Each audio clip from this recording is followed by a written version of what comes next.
Hi hello అందరికీ welcome back to my channel. ఇవాళ ఈ వీడియోలో నేను వెరీ ఇంపార్టెంట్ ట్రిక్ని అయితే షేర్ చేస్తున్నాను. టైం లేనప్పుడు కానీ, ఎమర్జెన్సీ టైంలో కానీ, ఓపిక లేని సమయంలో కానీ ఈజీగా కట్ చేసుకోవడానికి ఈ విధంగా నేను కార్డ్బోర్డ్ని అయితే కట్ చేసుకున్నాను. ఎవరిది వాళ్ళు స్టిచ్చింగ్ చేసుకునే వాళ్ళకైనా 10-20 బ్లౌజెస్ ఒకేసారి కస్టమర్స్ ఇచ్చేటప్పుడు కానీ ఈ విధంగా కార్డ్బోర్డ్ని కట్ చేసుకుంటే ఎంతో ఈజీగా కట్ చేసుకోవచ్చు. 1 అవర్లో అయ్యే పని మనకైతే హాఫ్ అన్ అవర్లోనే అయిపోతుంది. ఏమాత్రం క్లాత్ని వేస్ట్ చేయకుండా కార్డ్బోర్డ్ ఎంతవరకు అయితే ఉందో అంతవరకు నేను క్లాత్ని అయితే ఫోల్డ్ చేసుకున్నాను. ఈ టిప్ మీకు ఇంతకుముందే తెలిసి ఉండొచ్చు, కానీ ఇలా చేసుకుంటే మనకు చాలా టైం అనేది సేవింగ్ అవుతుంది. నేను ఇక్కడ ఖచ్చితంగా చెప్తున్నాను కదా, ఈ వీడియో వల్ల ఒక్కరికి యూజ్ అయినా చాలు. ఈ మధ్యకాలంలో బిజీ షెడ్యూల్ అయిపోవడం వల్ల చాలామంది హెల్త్ ఇష్యూస్కి అయితే గురవుతున్నారు. అట్లా ఎంత బిజీ షెడ్యూల్ ఉన్నా ఇట్లాంటి టిప్స్ని అక్కడక్కడ యాడ్ చేసుకుంటే కాస్త రిలీఫ్ అయినా ఉంటుందని నా ఉద్దేశం. ఇప్పుడు ఎంతో ఈజీగా నేను బ్యాక్ పార్ట్ని అయితే మార్కింగ్ చేసుకున్నాను. మార్కింగ్ చేసుకున్న విధంగా ఇప్పుడు కటింగ్ అయితే చేసుకుంటున్నాను. నేను ఇక్కడైతే ఒకటే బ్లౌజ్ పీస్ని అయితే కట్ చేస్తున్నాను. అదే 5-6 బ్లౌజ్ పీసెస్ ఉన్న వాళ్ళు ఒకేసారి ఒకదాని మీద ఒకటి పెట్టుకొని కూడా కట్ చేసుకోవచ్చు. అదైతే ఇంకా ఈజీ ప్రాసెస్ అని కూడా చెప్పొచ్చు. కొత్తగా నా ఛానల్ని ఎవరైనా చూస్తున్నట్టయితే సబ్స్క్రైబ్ చేయడం మాత్రం మర్చిపోకండి. నాకైతే కరెక్ట్ సరిపోయే మెజర్మెంట్ బ్లౌజ్ని తీసుకొని నేను నీట్గా కార్డ్బోర్డ్ని కట్ చేసుకొని ఒక చార్ట్ని తెప్పించుకొని ఒక 1 అవర్ కష్టపడి కార్డ్బోర్డ్ని అయితే ప్రిపేర్ చేసుకున్నాను.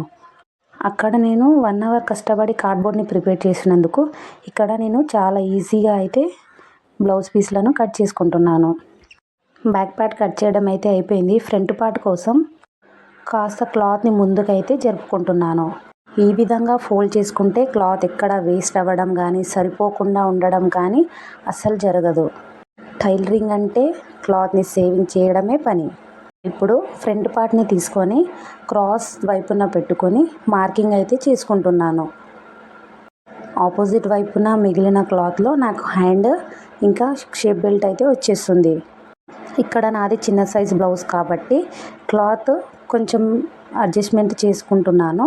అదే పెద్ద సైజ్ బ్లౌజ్ ఉన్నా మనకు ఎక్కడ వేస్ట్ కాకుండా ఈ మెథడ్ని ఫాలో అయిపోతే ఏమాత్రం క్లాత్ వేస్ట్ అవ్వకుండా నీట్గా అడ్జస్ట్ అయితే అవుతుంది.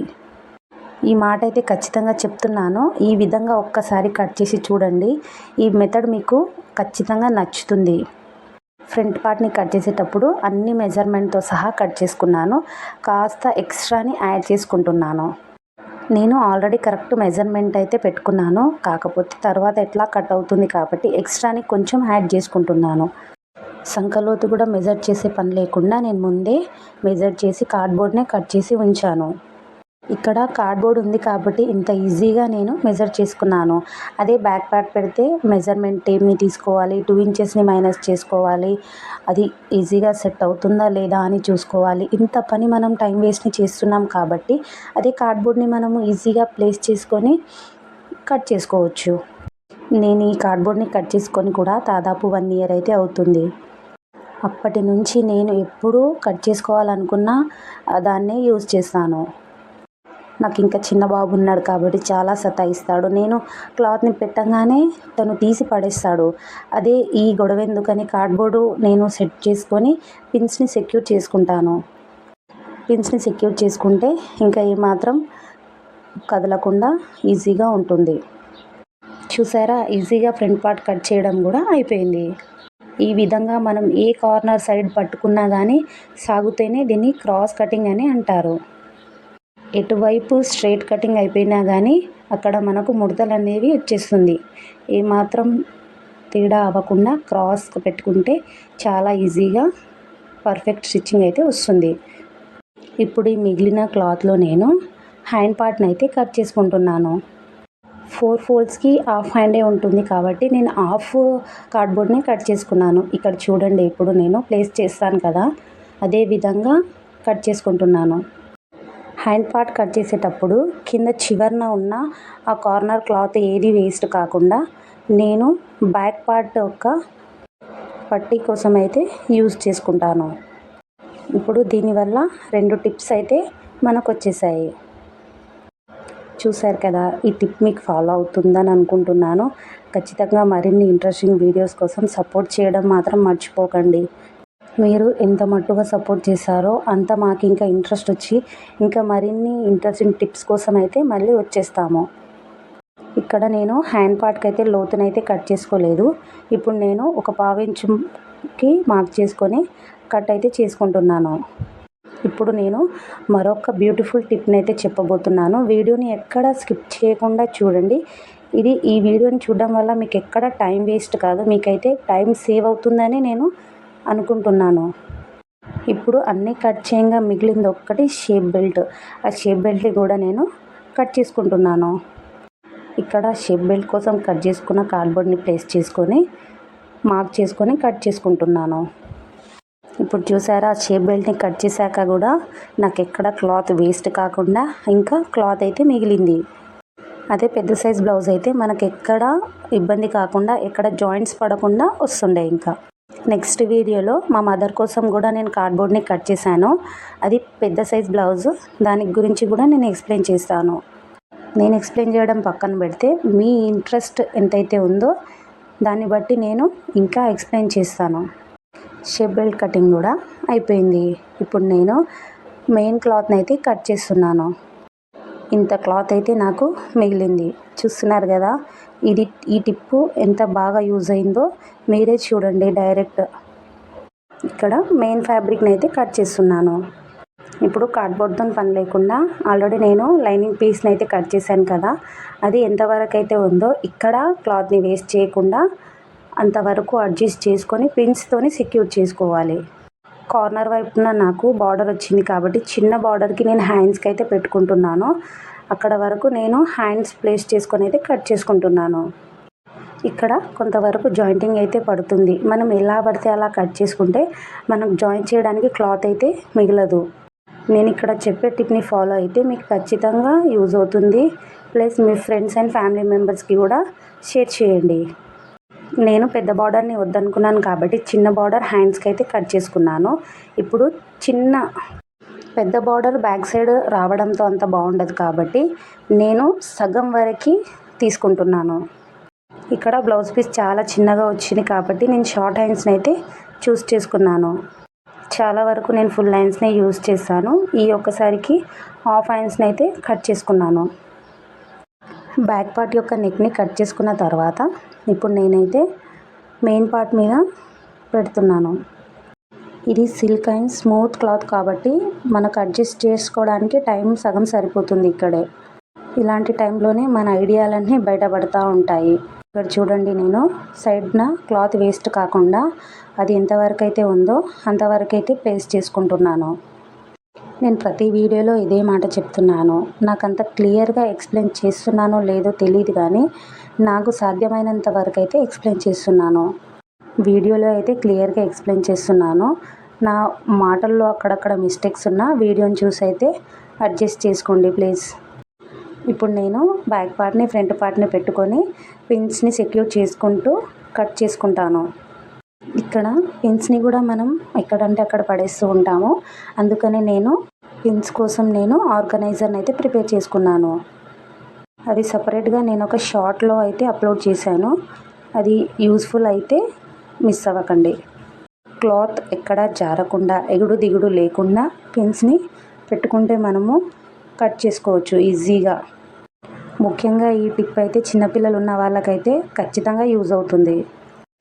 వాళ్ళకున్న అల్లరి పనితో మనకు డిస్టర్బ్ చేస్తూ ఉంటారు. ఈ విధంగా మనం పిన్స్తో సెక్యూర్ చేసుకుంటే వాళ్ళు కదిపినా కానీ మళ్ళీ మనము సెక్యూర్ చేసుకోవచ్చు. ఇప్పుడు నేను బ్యాక్ పార్ట్ని అయితే కట్ చేసుకున్నాను. నీట్గా తొందర పడకుండా కట్ చేసుకోవాలి. ఇక్కడ నా వీడియోస్ అనే కాదు, చాలామంది చాలా విధంగా కష్టపడుతూ ఉంటారు. ప్రతి ఒక్కరికి సపోర్ట్ చేయండి. మరిన్ని ఇంట్రెస్టింగ్ వీడియోస్ కోసం సబ్స్క్రైబ్ చేసుకోండి. సబ్స్క్రైబ్ చేయడం మాత్రం మర్చిపోకండి. ఇప్పుడు బ్యాక్ పార్ట్ని అయితే కట్ చేసుకున్నాను కదా, అదే విధంగా ఫ్రంట్ పార్ట్ని కూడా నేను క్రాస్ వైపున పెట్టుకొని కట్ చేసుకుంటున్నాను. ఈ ఫ్రంట్ పార్ట్ని కట్ చేసేటప్పుడు చాలా జాగ్రత్తగా క్రాస్ పెడుతున్నామా లేదా, ఎక్కడైనా జాయింట్స్ పడుతున్నాయా అని చూసుకుంటూ మరి కట్ చేసుకోవాలి. ఏమాత్రం తొందరపడినా కానీ క్లాత్ మొత్తం వేస్ట్ అయిపోతుంది. నీట్గా అడ్జస్ట్ చేసుకుంటూ పిన్స్ని సెక్యూర్ చేసుకొని ఇప్పుడు సెక్యూర్ చేసుకున్న విధంగా నీట్గా కట్ చేసుకోవాలి. ఇప్పుడు చూస్తుండగానే back part, hands, front part కూడా కట్ చేయడం అయితే అయిపోయింది. లాస్ట్లో మిగిలింది ఒకటి షేప్ బెల్ట్. అది కూడా దానికోసం కూడా క్లాత్ మనకు ఈజీగా ఫ్రీగా అయితే ఉంది కాబట్టి అది కూడా ఏమాత్రం టెన్షన్ లేకుండా, జాయింట్స్ లేకుండా కట్ చేసుకోవచ్చు. నీట్గా కట్ చేయడం అయితే ఫినిష్ అయిపోయింది. ఇక్కడ చూడండి, పిన్స్ ఉండడంతో మనం ఏమాత్రం కదిపినా కానీ అది మళ్ళీ ఈజీగా అడ్జస్ట్ చేసుకోవడానికి అయితే ఉంటుంది. ఇప్పుడు నేను కట్ చేసుకునేవన్నీ ఒక దగ్గర అయితే పెట్టుకుంటున్నాను. ఇప్పుడు నేను మరొక ఇంట్రెస్టింగ్ టిప్ అయితే చెప్తున్నాను. ఆ టిప్ మాత్రం అస్సలు మిస్ అవ్వకుండా చూడండి. ఇక్కడ మర్చిపోయాను కదా షేప్ బెల్ట్ కట్ చేయడము, చెప్తుండగానే మర్చిపోయాను. ఇప్పుడు నేను షేప్ బెల్ట్ని ప్లేస్ చేసుకొని అయితే కట్ చేసుకుంటున్నాను. పక్కన చూస్తున్నారు కదా, నేను ఆర్గనైజర్ చేసుకుంది అయితే ఈజీగా ఎక్కడ పిన్స్ చెల్లాచెదరం పడకుండా ఒకే దగ్గర పెట్టుకొని మళ్ళీ అందులోనే కుచ్చుకునేలా సైడ్కి అయితే పెట్టుకున్నాను. ఇప్పుడు ఏమాత్రం లేట్ చేయకుండా వీడియోని సాగదీయకుండా నేను ఇంకొక టిప్ ఏదో అది చెప్తున్నాను చూడండి. ఇప్పుడు మనము ఈజీగా కట్ చేయడం అయితే అయిపోయింది. ఈ క్లాత్ మనం స్టిచ్ చేసేటప్పుడు జారిపోతూ ఉంటుంది కాబట్టి స్టిచ్ చేసేటప్పుడు ఇబ్బంది పడడం కంటే మనం కట్ చేసేటప్పుడే గమ్తోని అతికించుకుంటే మనం సైడ్న అది ఏదైతే కార్నర్ స్టిచ్ వేస్తామో అది వేయకుండా డాట్స్ని వేసుకొని కింద పట్టీని జాయిన్ చేసుకోవచ్చు. ఇది ఇంకా ఈజీ ప్రాసెస్ అని చెప్తున్నాను. ఇలా మళ్ళీ పెన్స్తో సెక్యూర్ చేసుకోవాలి. ఎక్కడా కదపకుండా, ముడతలు రాకుండా సాఫ్ట్గా మనము వీలైతే ఐరన్ కూడా చేసుకోవచ్చు. నాకు ఇక్కడ ఐరన్ ఫెసిలిటీ లేనందుకు నేను అడ్జస్ట్ చేసుకొని పిన్స్ని అయితే పెట్టుకుంటున్నాను. ఇది నేను వీడియోలో లెంతీగా ఎక్స్ప్లెయిన్ చేస్తున్నాను కాబట్టి చాలా హార్డ్ అని అనిపించవచ్చు. ఒక్కసారి మీరు ట్రై చేయండి. మీరు నాకు కామెంట్ చేయాలి కూడా, ట్రై చేసి నాకు సాటిస్ఫాక్షన్ అనిపిస్తుంది. మిడిల్లో అటు ఇటు ఎక్కడా కాకుండా ఒకే లెవెల్లో మనము ఈ గమ్ని అయితే డ్రాప్ చేసుకుంటూ రావాలి. మిడిల్లో ఎక్కడ పడినా కానీ అది అతుక్కుంటుంది. కుట్టు వేసేటప్పుడు కూడా అక్కడ అతుక్కొనే ఉంటుంది. కార్నర్ లైనింగ్కి వేసుకుంటే మెయిన్ ఫ్యాబ్రిక్ కూడా అది గమ్ అవుతుంది. చూస్తున్నారు కదా, వీడియోలోనే చూసుకుంటూ మీరు అర్థం చేసుకోవచ్చు. నేను చెప్పడం అవసరమే లేదు. చూడండి, వీడియోలోనే కార్నర్ వైపున నేను గమ్ని చిన్న చిన్న డ్రాప్స్గా మరీ ఎక్కువ పెట్టకుండా అక్కడక్కడ టచ్ చేసుకుంటూ గమ్ని అయితే డ్రాప్ చేసుకుంటూ వస్తున్నాను. ఈ గమ్ బాటిల్ మనము ఒక బాటిల్ తీసుకుంటే చాలు, చాలా బ్లౌజ్కి అయితే యూజ్ అవుతుంది. అక్కడక్కడ డ్రాప్ చేసుకున్న తర్వాత ఎంబడే ట్యాప్ చేసుకుంటూ రాకుండా లాస్ట్కి గమ్ పెట్టడం అయిపోయాక లాస్ట్కి అడ్జస్ట్ చేసుకుంటూ పేస్ట్ని అయితే చేసుకోవాలి. ఇప్పుడు అదే విధంగా ఆపోజిట్ వైపున 2 ఫ్రంట్ పార్ట్స్ని పెట్టుకోవాలి. ఇందులో చాలామంది కన్ఫ్యూజ్ అయితే అయిపోతారండి. ఫ్రంట్ పార్ట్ని ఉల్టా స్టిచ్ చేసుకోవడం కానీ, ఉల్టా ప్లేస్ చేసుకోవడం కానీ అలాంటి టెన్షన్ ఏది పడకుండా మనం ఇక్కడే ఒకేసారి పేస్ట్ చేసుకొని మిషన్ మీద మనం కూర్చునేటప్పుడు ఈజీగా ఏమాత్రం టెన్షన్ లేకుండా కుట్టు వేసుకుంటూ విప్పుకోవడము ఏ ఇబ్బంది లేకుండా ఈజీగా స్టిచ్ చేసుకోవచ్చు. ఇది మాత్రం నేను గ్యారంటీగా చెప్తున్నాను. కొంచెం టైంని ఇక్కడ మనం కేటాయిస్తే ఎంతో లాభం అయితే మనకు ఉంటుంది. ఇప్పుడు నేను ఏమాత్రం ఆలస్యం చేయకుండా వీడియోని ఎక్కడా సాగదీయకుండా త్వరగా అయితే చెప్పేస్తున్నాను. ఇప్పుడు పేస్ట్ చేయడం అయితే అయిపోయింది, గమ్ పెట్టడము. ఇక్కడ చూస్తున్నారు కదా, నేను చూపిస్తున్నాను. మనము ఈ విధంగా లైనింగ్ వైపున మనం ఇలా రఫ్ చేస్తే ముందు వైపున ముడతలు ఏది ఉన్నా క్లియర్ అయిపోతుంది. ఇది బిగినర్స్కి కూడా చాలా యూజ్ అవుతుంది. అస్సలు మిస్ కాకుండా ఈ విధంగా చేసుకొని టైం సేవింగ్ అయితే చేసుకోండి. ఇప్పుడు ఎక్స్ట్రా క్లాత్స్ ఏదైతే ఉందో గమ్ పేస్ట్ చేశాక ఎక్స్ట్రా క్లాత్లను నేను కట్ చేసుకుంటున్నాను. ఇక్కడ చూసారు కదా, మనము చాలా ఓపికగా కట్ చేసుకొని గమ్ని పెట్టుకున్నాము. టైం లేకున్నప్పుడు మనము 2 days తర్వాత కూడా స్టిచ్ చేసుకోవచ్చు. ఎందుకంటే ఇవి ఎక్కడా పడవు, పడినా కానీ ఒకే చోటు ఉంటాయి కాబట్టి తర్వాత కూడా మనం స్టిచ్ చేసుకోవచ్చు. టైలరింగ్ చేసేవాళ్ళు చాలా ఇబ్బంది పడుతూ ఉంటారు. టైం లేనందుకు నైట్ డే వాళ్ళు టైం స్పెండ్ చేసుకుంటూ కట్ చేస్తూ ఉంటారు కాబట్టి ఇలాంటి టిప్స్ని అప్పుడప్పుడు ఫాలో అవుతూ ఉండండి. కొద్దిపాటి రిలాక్స్ అయినా మీకు దొరుకుతుందని నేను అనుకుంటున్నాను. టైం సేవ్ చేసుకోండి. బాడీని, హెల్త్ని కండిషన్లో ఉంచుకోవాలని మనస్ఫూర్తిగా కోరుకుంటున్నాను. మిషన్ మీద కూర్చున్నప్పుడు మళ్ళీ ఊరికే లేవకుండా నేను ఇక్కడే అన్నీ అడ్జస్ట్ చేసుకొని నెక్తో సహా కట్ చేసుకుంటున్నాను. ఇప్పుడు ఏమాత్రం లేట్ లేకుండా టక్స్ వేసుకొని అది పట్టీని జాయిన్ చేసుకొని త్వరగా 1 అవర్లో అయ్యే పని హాఫ్ అన్ అవర్లో అయ్యేలా నేనైతే అన్నీ రెడీ చేసుకొని అయితే పెట్టుకున్నాను. మీకు ఎంతవరకు యూజ్ అవుతుందో నాకైతే తెలియదు, కానీ నాకు ఇదైతే 100% వర్క్ అవుతుందని నేను ఎప్పుడు ఇలానే చేసుకుంటాను. ఎంతో టైం అయితే నాకు సేవ్ అవుతుంది. ఇంకా నాకు చిన్న బాబు ఉన్నాడు కాబట్టి మా బాబు ఎప్పుడైతే పడుకుంటాడో ఆ టైంలో నేను కొంచెం కొంచెం అయితే స్టిచ్ చేసుకుంటాను. అదే గమ్ పెట్టకుండా నేను అలానే పెట్టుకున్నానంటే 2 డేస్ వరకు కూడా నేను ఒక బ్లౌజ్ని కూడా స్టిచ్ చేయను. ఎందుకంటే అక్కడ జాయింటింగ్ చేయడము, అడ్జస్ట్ చేయడంలోనే, టక్స్ వేయడంలోనే సరిపోతుంది టైం అంతా. వీడియో ఇక్కడే చాలా లెంతీగా అయిపోయింది. నెక్స్ట్ వీడియోలో నేను స్టిచ్చింగ్ వీడియోనైతే చూపిస్తాను.